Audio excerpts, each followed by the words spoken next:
Quando a gente pensa em uma universidade, está pensando em conexões entre a história e a filosofia da instituição, entre a estrutura e a equipe, entre os cursos e as necessidades do mercado. Tudo isso conectado a algo maior, que é fazer o bem. Então, se você pensa que é fácil escolher uma universidade, acertou. Faça Unimes, a universidade do seu tempo.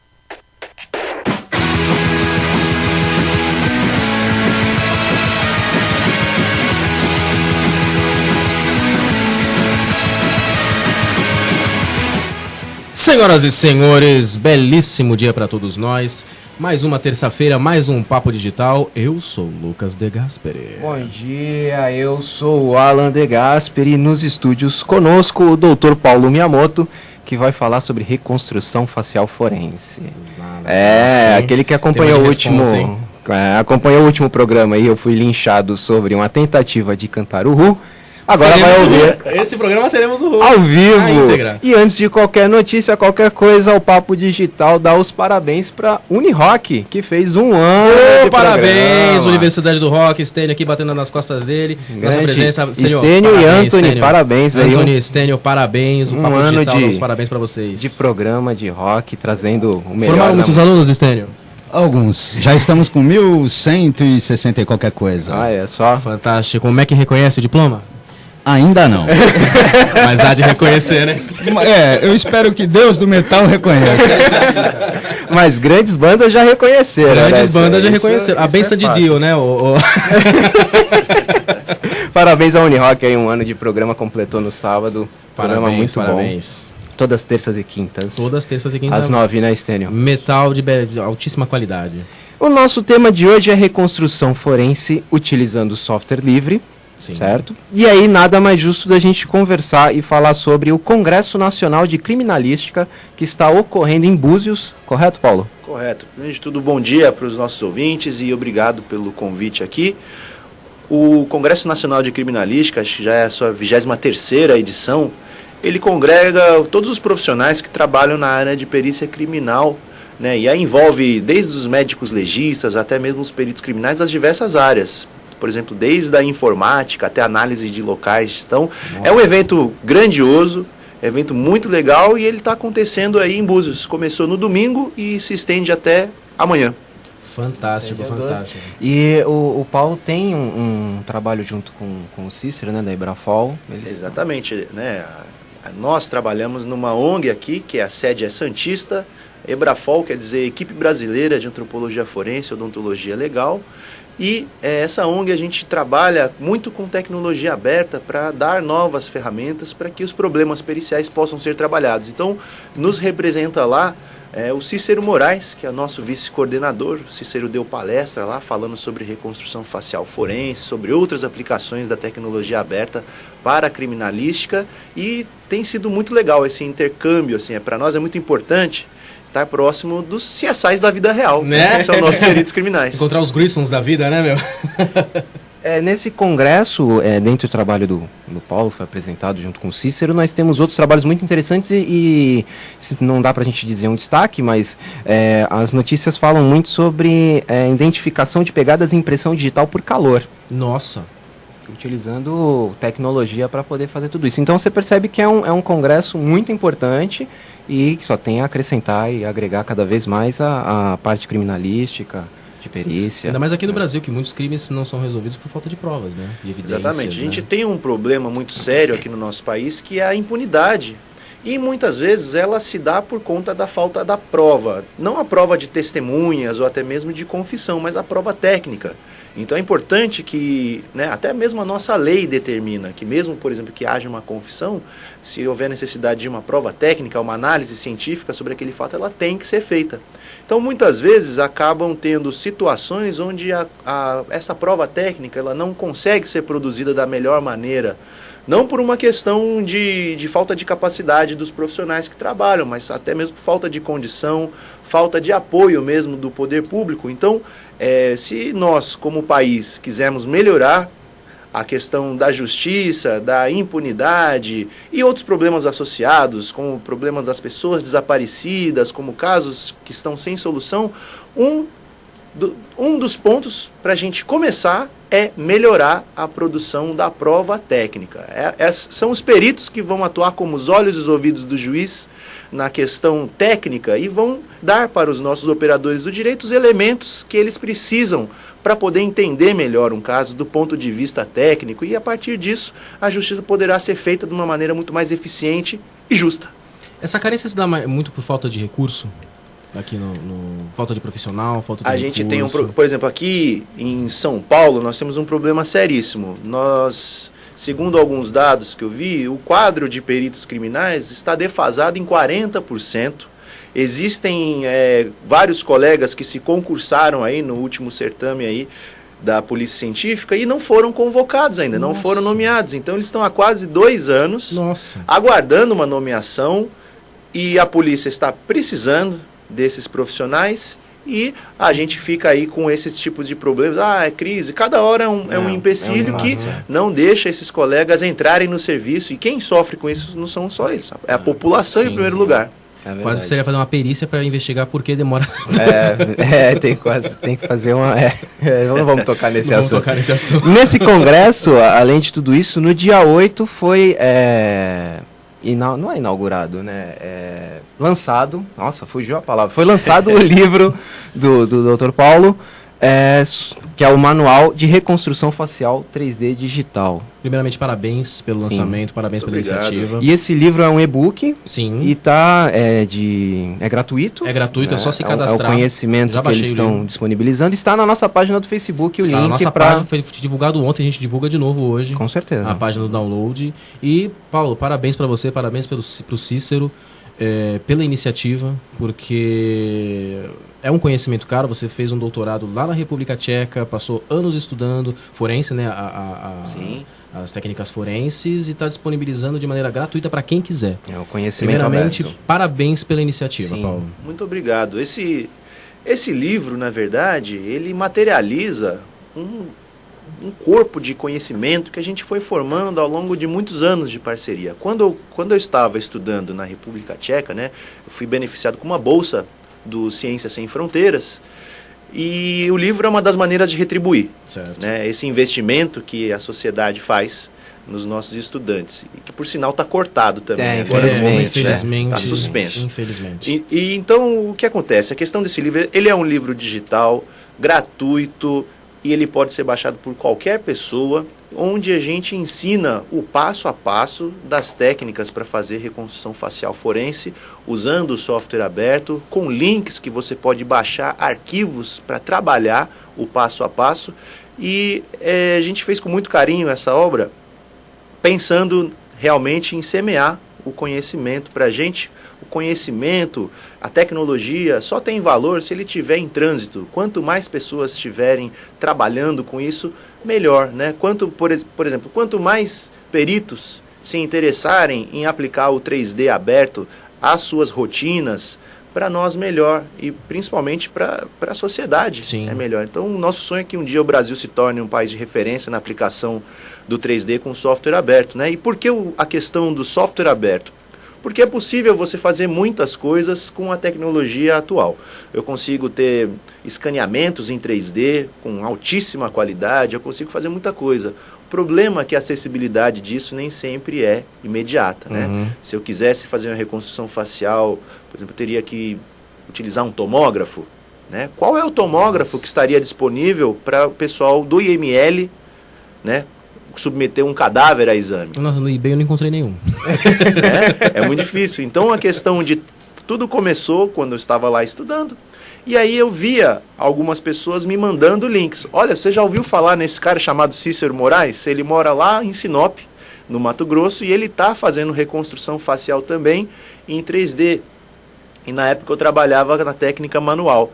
Então, enquanto eu estava lá e não conhecia o Cícero, eu entrei em contato com ele. Falei, olha só, você não me conhece, mas eu estou aqui num laboratório de altíssima tecnologia, eu tenho acesso a muito material ósseo e muito material tecnológico, né? E a técnica que ele utilizava para transformar um crânio em 3D e a partir disso fazer reconstrução, ela chama-se fotogrametria.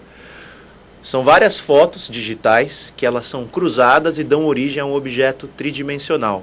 Então, o primeiro trabalho que a gente fez foi comparar a performance dos scanners a laser, que é o que nós consideramos o padrão ouro, porque eles podem ser portáteis, eles podem ser levados a campo, com essa técnica de fotogrametria. E a gente viu que a diferença entre o escaneamento a laser e você fazer fotos que podem ser feitas com celular, dá um modelo 3D com diferença submilimétrica, né? A média é de 0,7 milímetros de discrepância, não vai o fazer que tanta diferença. é comparável com o scanner. E para fins da reconstrução facial, para nós não faz diferença nenhuma. Então esse foi o ponto de partida para que a gente pudesse, pouco a pouco, muita tentativa e erro. A gente se ferrou muito nesse processo. Normal. E aí a gente desenvolveu uma maneira, né, de pegar os softwares que já estão disponíveis e aplicar para essa tarefa. Então, na verdade, nós não inventamos nada novo, a gente só aplica o que já é feito normalmente, só que numa interface que é acessível, né? A questão da realidade brasileira exige isso. Não adianta a gente desenvolver uma altíssima tecnologia se for difícil o acesso, se for difícil a sua implantação. Então, com esse livro, a gente oferece mais um elemento para que a tecnologia possa ser agregada no dia a dia, não só da perícia, mas também em questões museológicas, questões arqueológicas e históricas, e a gente espera mesmo, de coração, que isso possa ajudar o pessoal a aprender, a se interessar mais pelo tema. Por isso que ele é de download gratuito. Para baixar, basta ir no site do Cícero, que é o www.ciceromorais, Morais é com e.com.br. Se inscreve lá com o seu nome, seu e-mail e o país, a região onde você está, e você vai receber um link para fazer o download.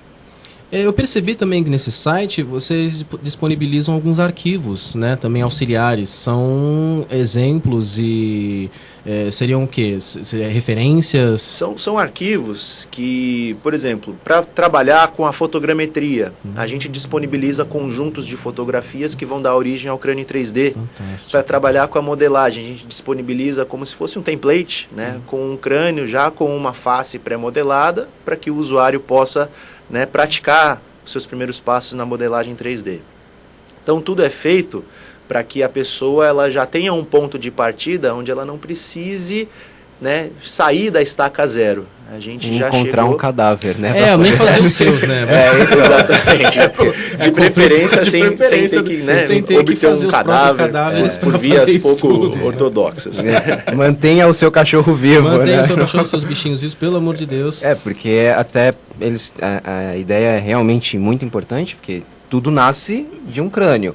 E pessoas que não trabalham com saúde não têm acesso a crânios. Né? Você não pode fazer a construção facial de um rosto que já existe. Exatamente. Vou tirar né? foto da tua cara e não vai dar certo. Os softwares que a gente tem por aí, dão conta do recado? Dão conta do recado, a gente usa software nacional, inclusive. Eu posso, por exemplo, reconstruir sim uma pessoa que está viva. Nossa, que legal. Né? Se eu tenho uma tomografia computadorizada de alguém, que você pode fazer por qualquer tipo de exame que você tenha que fazer, é possível filtrar os ossos dessa tomografia e reconstruir. Né? Claro que se você quer reconstruir, alguém filtra para você e te entrega o crânio, para que você não sofra a influência de conhecer a face da pessoa. Sim. Né? Então, esse tipo de teste cego, nós fazemos também, para poder avaliar se a nossa técnica está, né, bem apurada, e a gente tem tido resultados muito bons. O que a gente nota? Que a reconstrução facial, ela idêntica jamais vai ficar. Sim. O importante, especialmente no contexto de perícia, é que ela fique reconhecível. Então, né, até pro... É um detalhe importantíssimo, né? Que a gente sempre acha que vai ficar a tua cara. Vai ficar o mais próximo possível das suas feições, isso. Né? E para isso é necessário que o crânio seja estudado por um profissional da área, né? Através do crânio e outros elementos, né, a gente tem que estimar o perfil desse indivíduo. Então a gente tem que saber se ele era homem ou mulher, qual que é a sua idade aproximada, se ele tem características mais para negro, para branco, para asiático, se tem algum sinal particular, alguma doença que ele tenha sofrido, alguma cicatriz que ele tenha, alguma questão da sua arcada dentária que produz efeitos na aparência facial. Então, essa análise prévia do crânio, ela tem que ser feita por um profissional da odontologia legal ou da medicina legal, e que esses profissionais devem ter conhecimentos de antropologia forense. Então, é esse o script que vai direcionar os trabalhos do artista forense, né? A gente tem que controlar muito bem aonde termina a questão científica e aonde começa a artística. A questão artística, de preferência, ela não deve estar presente na reconstrução facial, que se faz com os fins de auxiliar a identificação humana. Porque também tem a interpretação de quem está fazendo, né? Ele tem que ser o mais próximo possível, exatamente. Não uma releitura Se da a gente realidade, tem uma mas releitura, ela pode prejudicar o reconhecimento, né? Às vezes uma pessoa pode não ser reconhecida. O cara fica lindo, né? O artista vai se empolgar. Exatamente. E ninguém reconhece. E ninguém reconhece. E aquele cadáver fica lá e ele é enterrado como uma pessoa desconhecida. Nossa, o que não quer dizer que as pessoas que são enterradas como desconhecidos não tenham família, não tenha ninguém que se importe, não tenham o direito de ter um sepultamento digno. Digno, é verdade. Verdade. É verdade. E aqueles que ainda não identificaram, não fizeram link com o nome Paulo Miyamoto, ele fez a reconstrução facial de Maria Madalena. Maria Madalena. E alguns outros santos, como Santo Antônio, e tem aqui o santo padroeiro de Lima, né? Do São Peru, Martim né? de São Martim e Santa de Rita, Porres. Santa Rosa de Lima, né? Sim, a Santa Rosa de Lima. Esse projeto no Peru, ele foi um projeto que foi apoiado, inclusive, aqui pela Diocese de Santos, né? Eles ajudaram a gente com os custos. Então, é desse projeto, por exemplo, que a gente pôde fazer a doação de um busto que foi impresso em 3D com a face reconstruída da Santa Rosa de Lima, que é padroeira do Guarujá, juntamente com o Santo Amaro, e encontra-se lá na igreja de Santa Rosa. Quando sai do ferryboat, ali no bairro da Santa Rosa, você já tem ali a igreja de Santa Rosa de Lima e pode visitar lá o busto que nós imprimimos em 3D e um artista sacro da região caracterizou. Então, materializa um trabalho de equipe. Que, por sinal, ficou um trabalho belíssimo o resultado final. Obrigado. A gente nunca imaginava que um dia, como cientistas, nós estaríamos trabalhando lado a lado com a religião. E como é que é essa relação?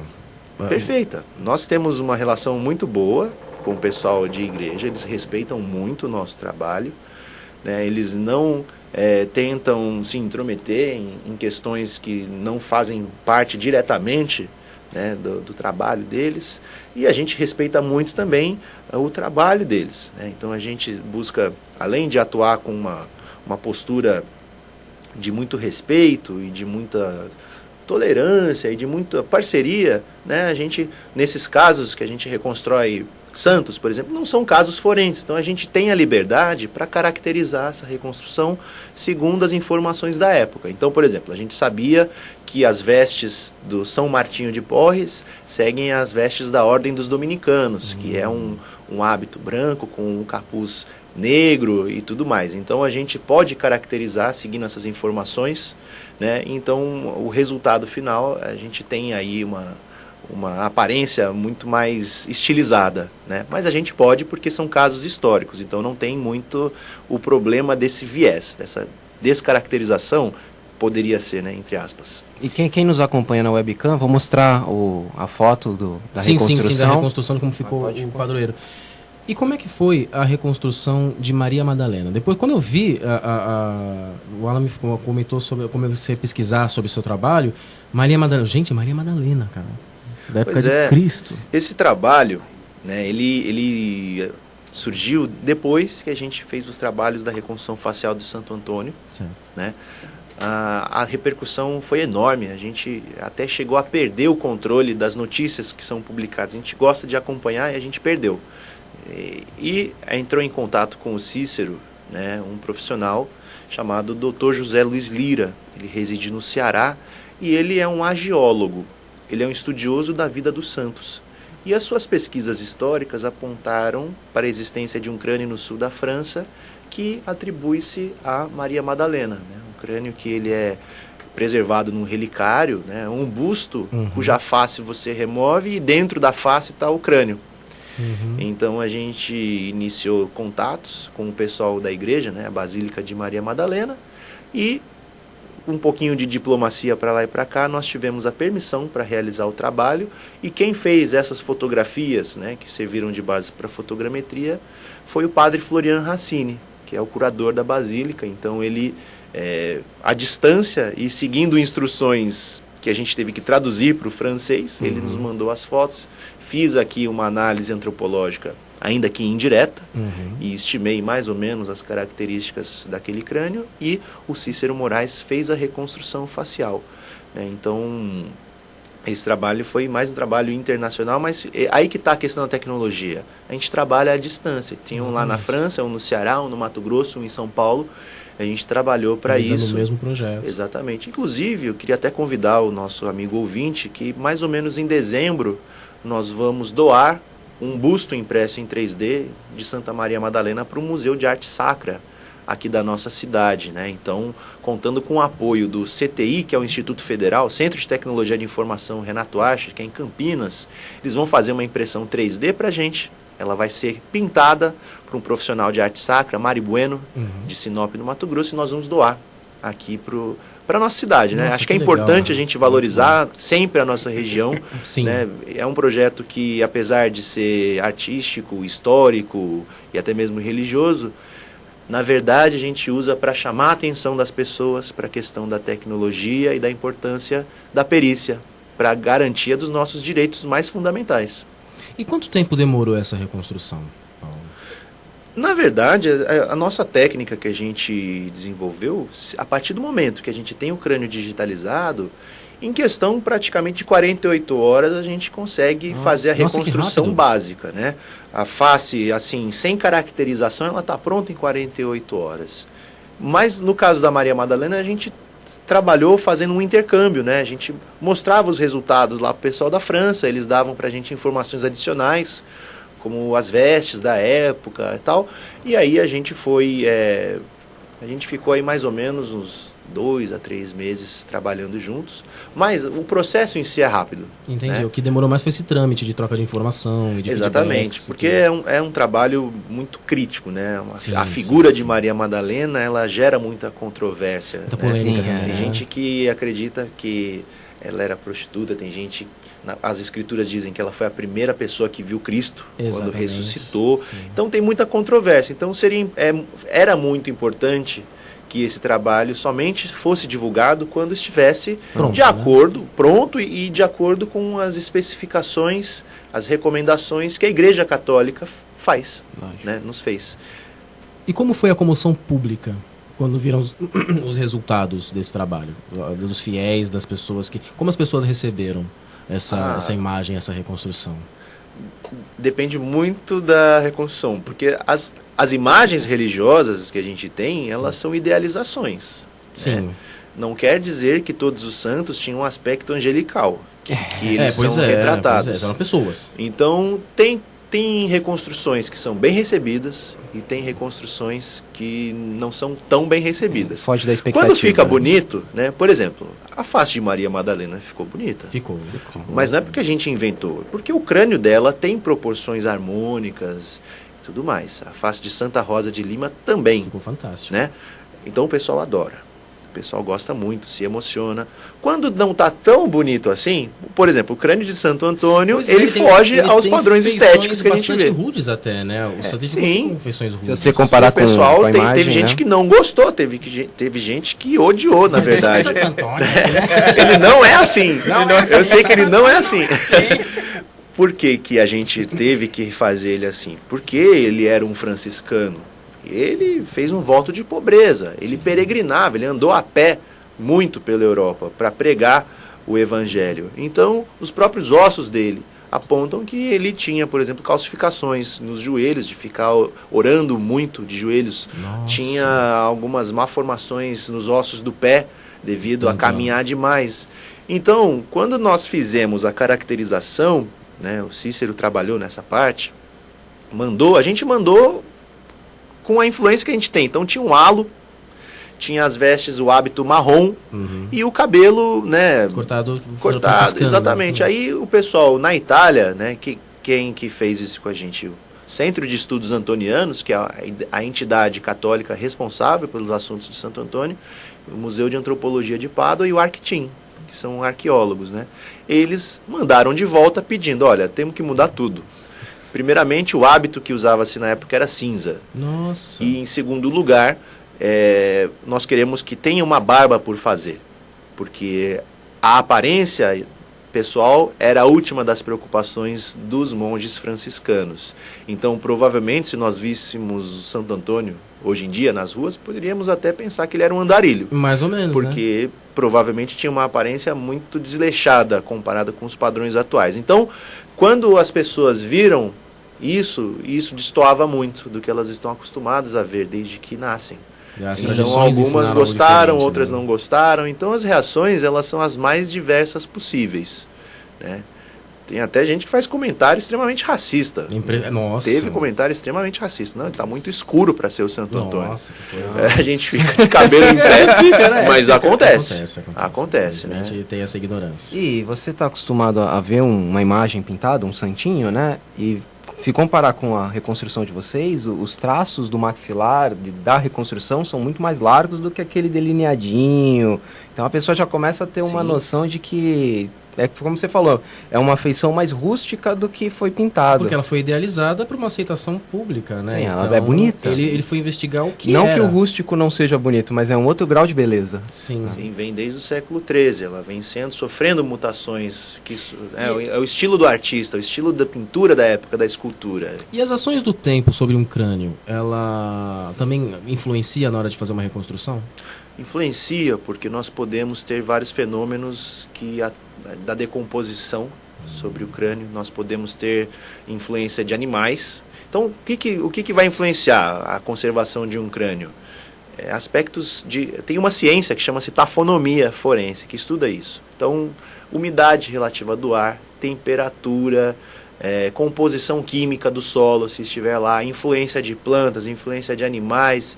Então, o crânio do Santo Antônio, na verdade, ele ficou muito bem conservado porque ele foi mantido sob condições controladas, né? Diferentemente do solo brasileiro. Nós temos um solo, por exemplo, que ele é muito ácido, então nós temos pouco achado de material ósseo de origem arqueológica, por exemplo, né? Porque a gente enterra e ele se decompõe com muito mais facilidade. Então tem essas questões envolvidas, né? Então, da Maria Madalena, do Santo Antônio, dos santos peruanos, estavam muito bem conservados, especialmente porque são mantidos em condições especiais. E eu estava pensando, me falou agora da fotogrametria, né? Esse é o nome da técnica, eu falei certo o nome? Sim, fotogrametria.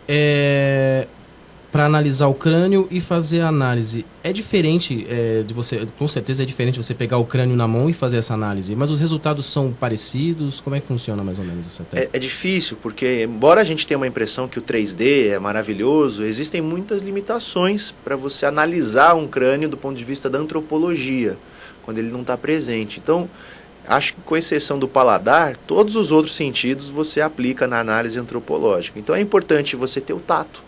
Saber se uma superfície óssea está rugosa ou não, pode ser a diferença entre constatar que houve uma infecção ali naquele local previamente ou não.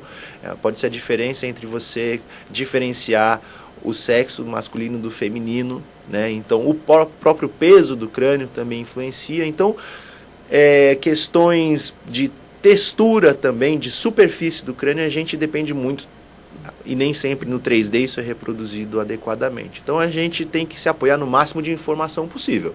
Ver ele em 3D, mas também ver muitas fotos de close e sempre relatar essas limitações têm que ser relatadas no laudo que se faz, né? Esse trabalho todo ele é materializado na forma de um laudo pericial e ele tem que relatar essas limitações, porque, né, aquele que está lendo deve conhecer as condições que o trabalho foi desenvolvido. Então, apesar dos pesares, a gente consegue ter uma ideia, né,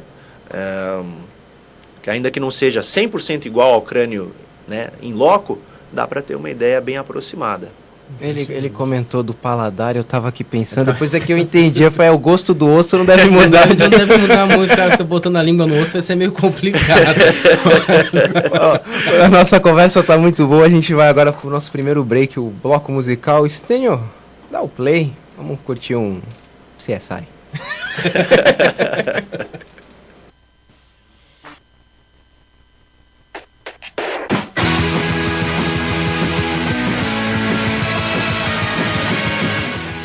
Senhoras e senhores, acabamos de voltar com o nosso papo musical, depois do nosso bloco musical.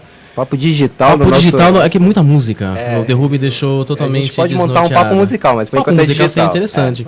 Mas acabamos de escutar The Who com Who Are You? E quem assiste CSI conhece bem essa música, que é a trilha nada mais propício. Curte The Who, Paulo? Curto muito. Rock and roll é demais. Paulo, a gente estava falando um pouquinho aqui no intervalo sobre a Ebrafol. Como é que surgiu a ideia para ter essa iniciativa, para vocês fazerem?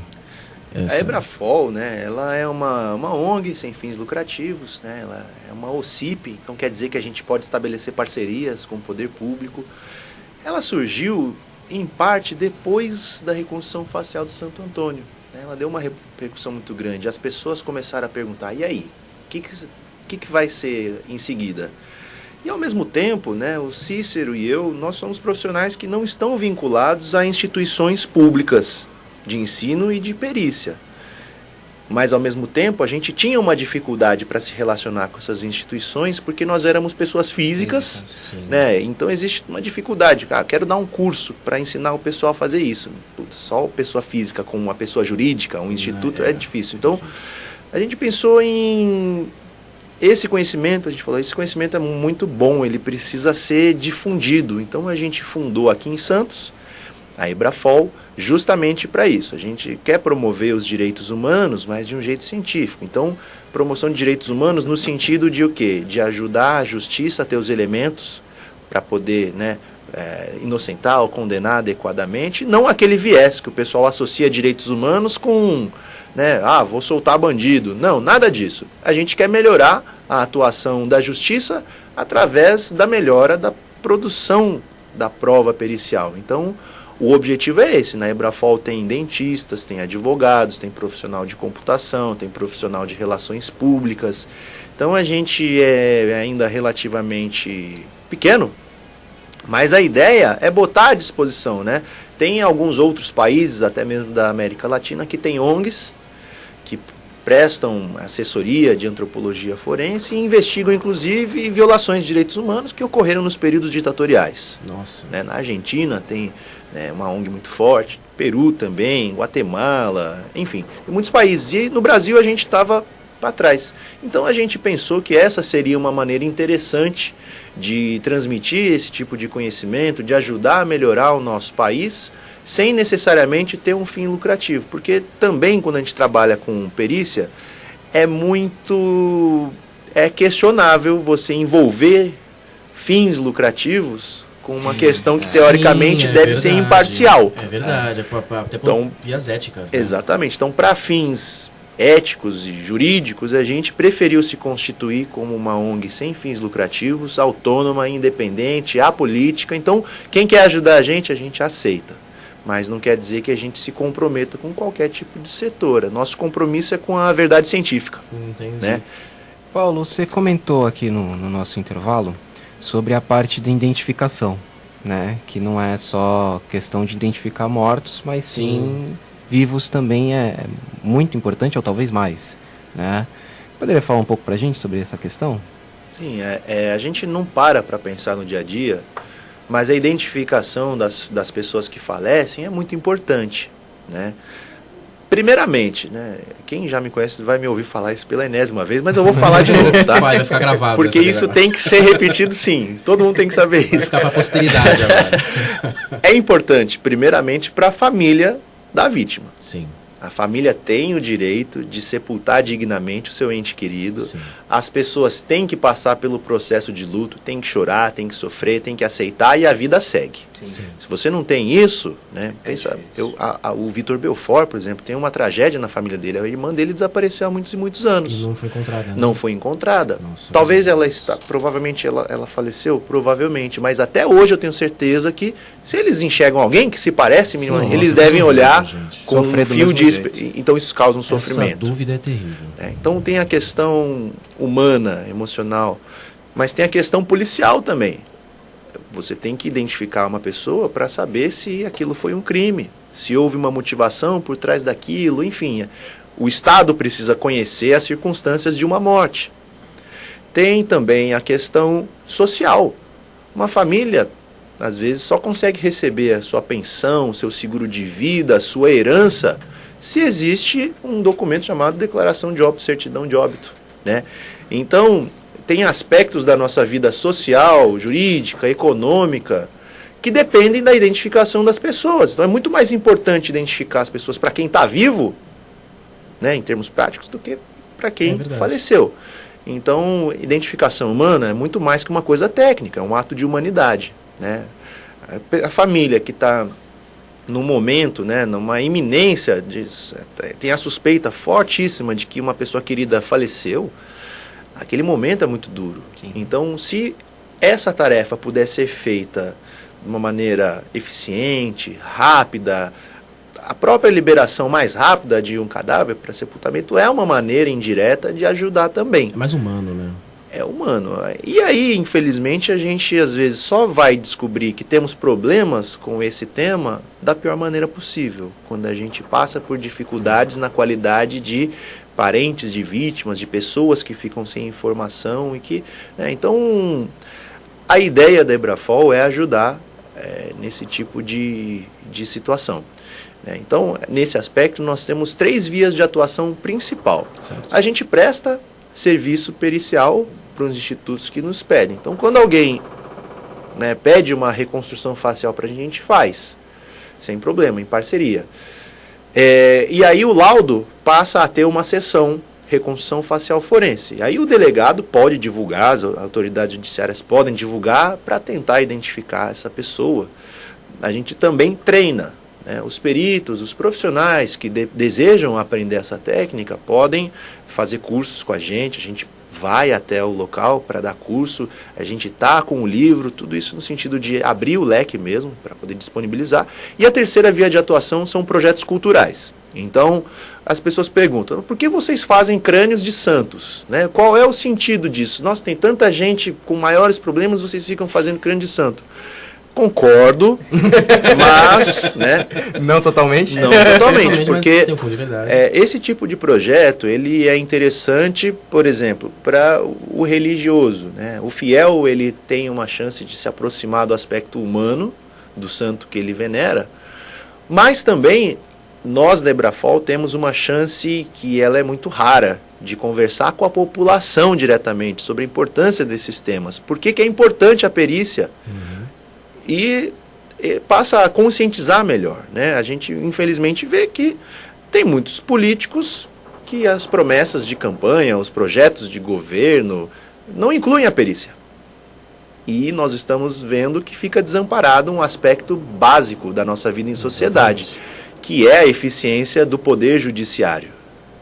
Então, a gente faz isso também para chamar atenção para o valor que o trabalho do perito tem. E por isso que a gente faz projeto cultural, né? Então é nessas 3 esferas de atuação que nós temos, né, trabalhado, e eu deixo aí o recado aqui para a nossa região. Sim. Né? Eu já fui estagiário no nosso Instituto Médico Legal, né? Nós estamos à disposição para ajudar, né? Então, se houver aí um interesse por parte do setor público, a Ebrafol está aí à disposição, a gente quer mesmo auxiliar a população, a gente sabe da importância desse tema, né? Então, o aspecto social nosso, acho que é o principal. E como é que tem sido o feedback da população com esses projetos culturais? Porque como a intenção de vocês é fazer as pessoas conhecerem.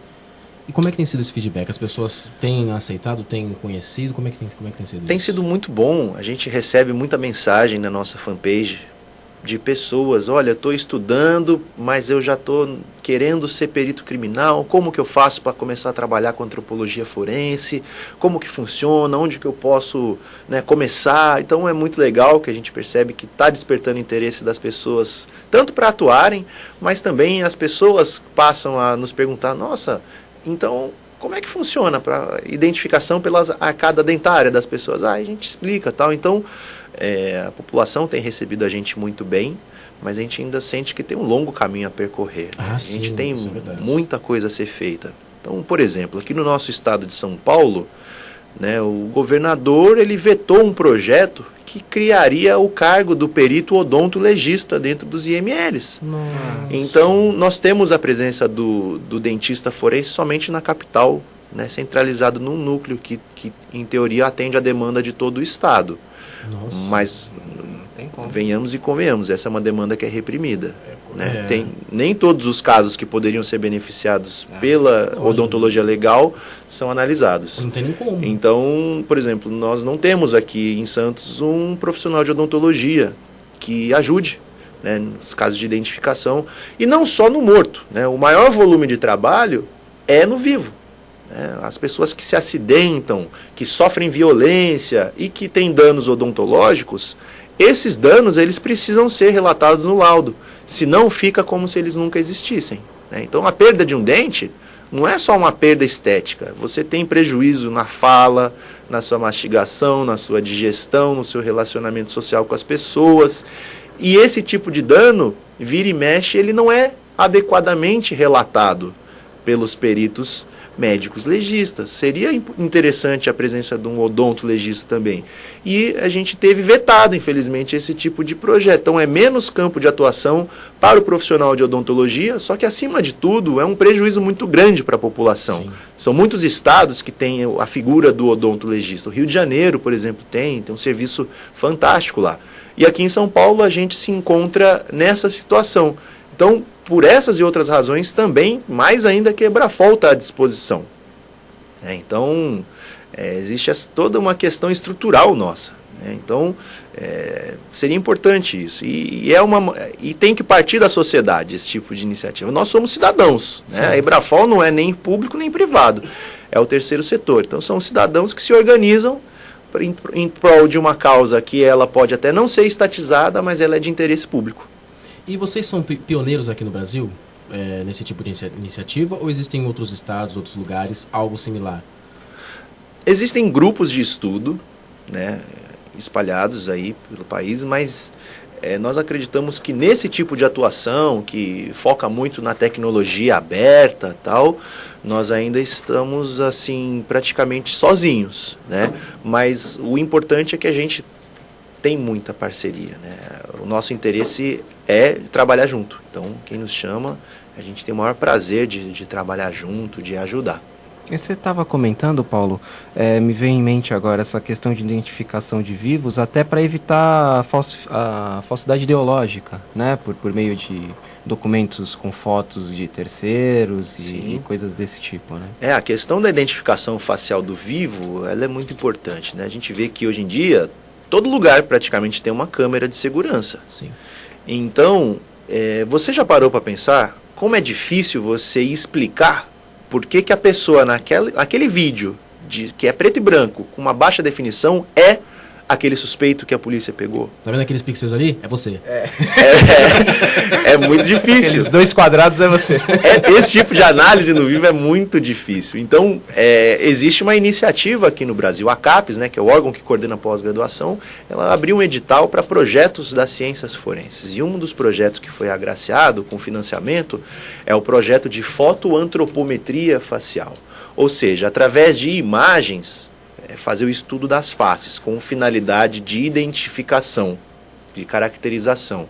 Então, eu faço parte desse grupo de estudos que trabalha nesse projeto. Nós somos capitaneados pelo perito da Polícia Federal, o Carlos Palhares, formado em odontologia e, entre outras atuações das inúmeras, trabalhou, por exemplo, no acidente da Air France, no acidente aéreo. Então, ele nos representa na Interpol também e ele coordena esse grupo de estudos que justamente está desenvolvendo metodologias para melhorar essa questão da análise facial, né? Então, tem software que está sendo desenvolvido em conjunto com a Polícia Federal, a Universidade de Brasília. Esse edital ele une a USP, a Unicamp, Universidade de Brasília, profissionais de informática, profissionais de odontologia, justamente para avançar o conhecimento nessa área e possibilitar, né, laudos que são mais completos, a informação ser mais privilegiada, né? Então, o Brasil, a gente tem bastante iniciativa, né? A gente tem uma visão otimista da situação. Mas, é claro, são iniciativas que exigem muito desprendimento, né? A gente trabalha com um pesquisador, eu sou um pesquisador independente que foi convidado para esse projeto, mas não quer dizer que eu seja remunerado, por exemplo. Sim, sim. Né? Dependeria de apresentar um projeto e passar por análises e tal, mas, por exemplo, esse projeto, ele dá bolsas de mestrado, de doutorado, então é muito interessante esse tipo de incentivo, né? Inédito no nosso país, nunca teve um edital específico para ciências forenses, né?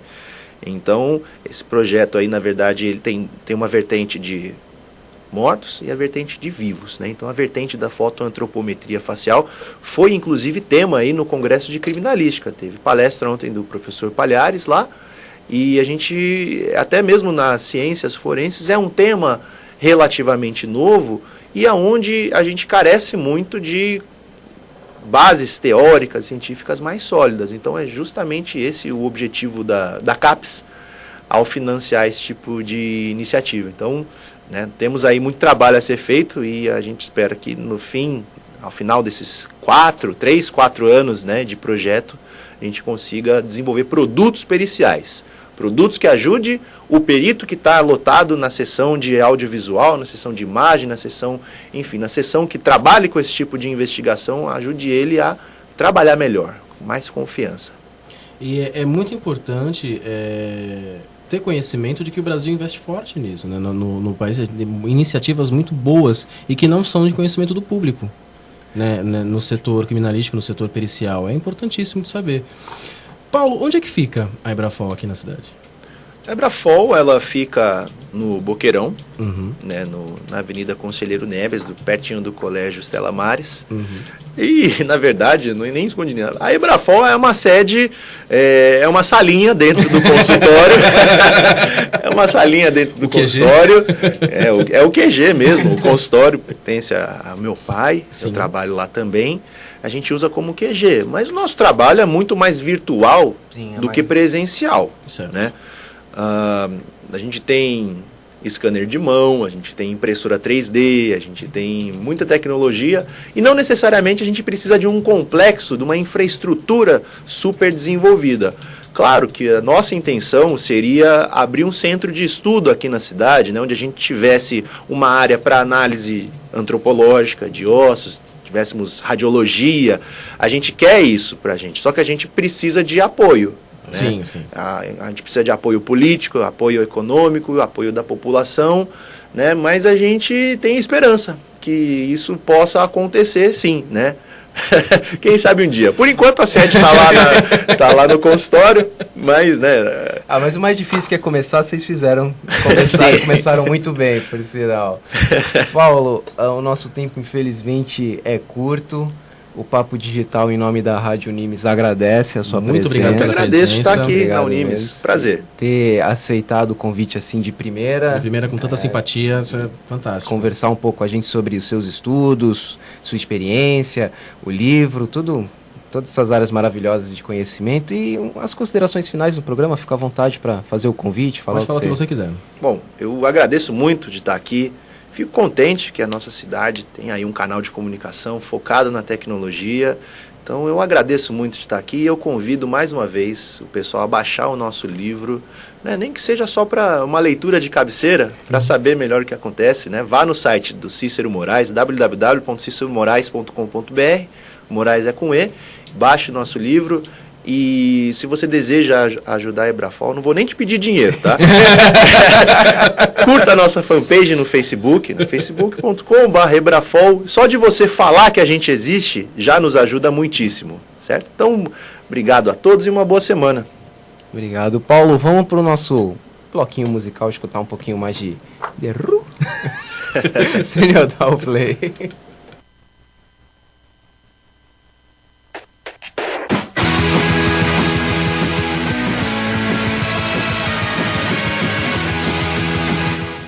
Senhoras e senhores, e esse foi o Papo Digital dessa semana. Acabamos de escutar mais um tema do The Who, Won't Fool It Again. Esse é tema do CSI New York. Quem acompanha sabe do que eu estou falando. Conversamos hoje com o Dr. Paulo Miyamoto. Muito obrigado pela presença, esse papo fantástico. Eu sou o Lucas De Gasperi. Eu sou o Alan De Gasperi e queria aproveitar o momento para mandar um beijo e um abraço para os nossos ouvintes russos. Sim. Sim, nós temos ouvintes russos. Temos ouvintes russos? Temos ouvintes. Google Analytics nos mostra tudo. Então fantástico, nós temos. Das Vidania.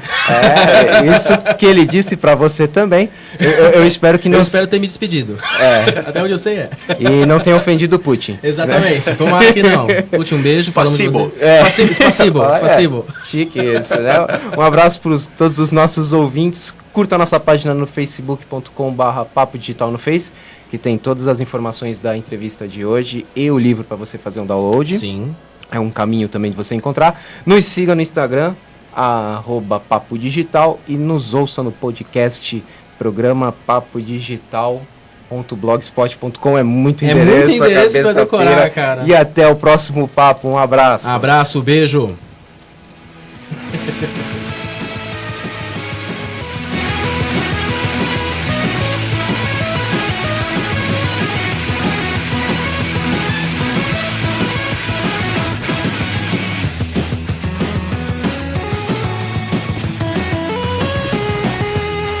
Quando a gente pensa em uma universidade, está pensando em conexões entre a história e a filosofia da instituição,